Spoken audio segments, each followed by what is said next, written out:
Welcome back, Love Nation. This is Nina. Like, share, and subscribe. Thank you to everybody that has been coming to my channel. Like this video, share this video, and hit that notification bell so you know when I drop my next one. We're going to get straight into this controversial topic of Katt Williams literally coming out and speaking his truths and speaking his mind on everything that he felt has been going down in his career. While some people might have came out to applaud him, others did not.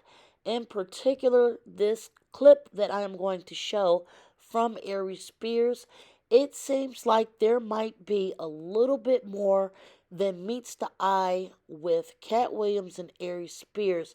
Now, I've been actually watching the reactions because there's been a lot of reactions to this interview that Katt Williams did on the Shay Club with Shannon Sharpe. And I am definitely going to say the way Aries Spears worded his response definitely was not coming from a very, very professional place. He is basically flat out speaking his mind. And I'm going to tell you the truth, I kind of raised an eyebrow. It did not seem like there was any love lost there in that relationship. You guys also know that Katt Williams went in on Tiffany Haddish, Steve Harvey, and some other people during this interview. And I am going to say this. This was definitely a wild way to kick off 2024 with this interview. And you guys know Katt Williams very, very rarely goes out to do interviews like this.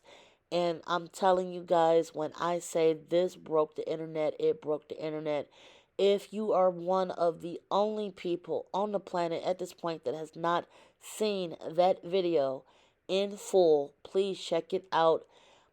It's Shannon Sharpe. Just put Shannon Sharpe's name and Katt Williams' name in the search engine, and you guys, I kid you not, you will be entertained from start to finish. Katt Williams left no crumbs while he was talking. So I'm about to get into this Aries Spears response. It was pretty lengthy, which was actually surprising to me.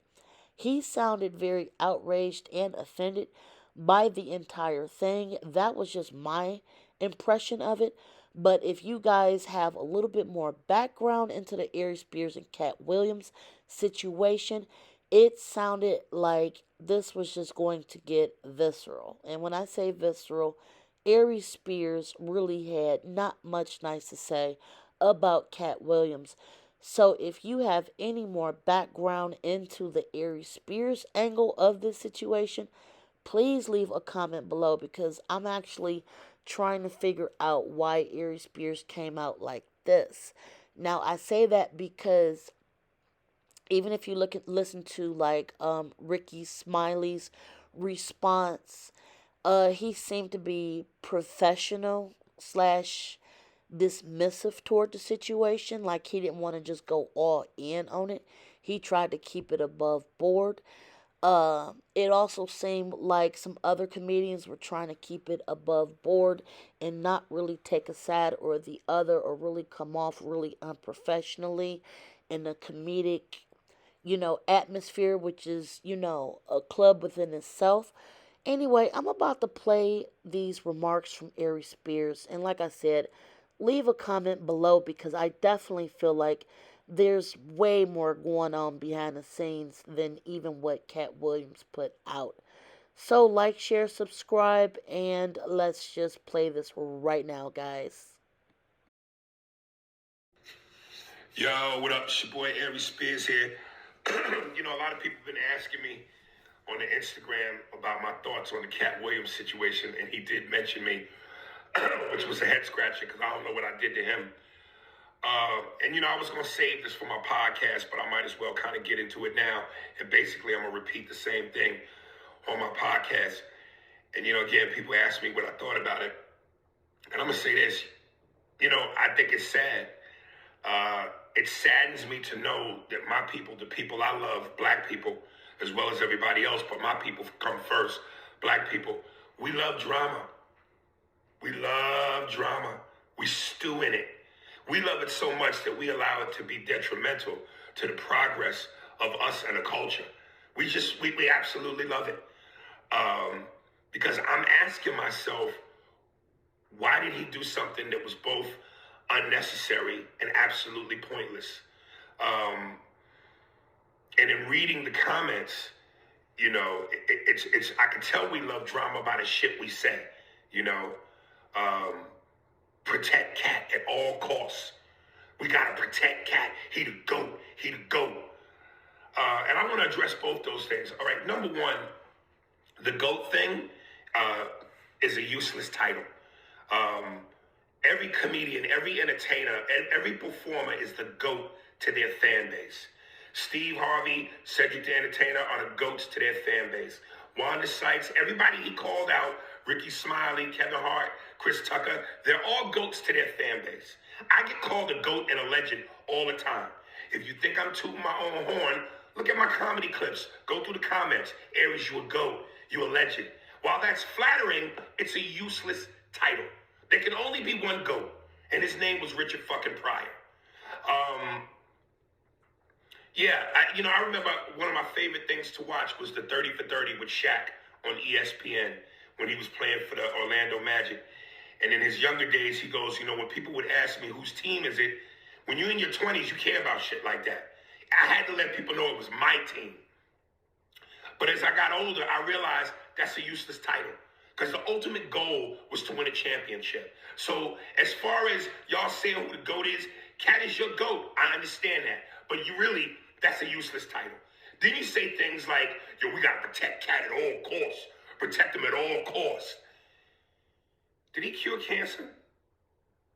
Did he cure AIDS? Did he end racism? Did he figure out black poverty? Turn the fucking volume down.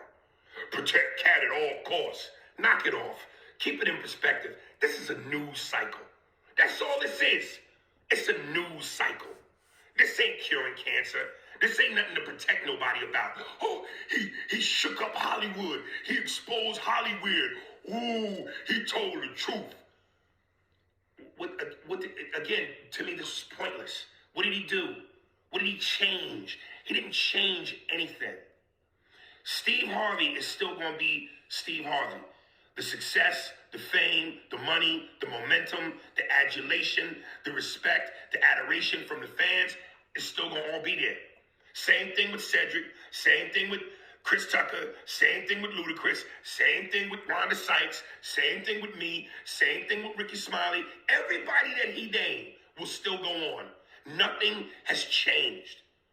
All right? This wasn't life or world changing. It's a news cycle. And it's funny because this is why I say social media is both a blessing and a curse and dangerous. This phone, this device gives everybody a platform.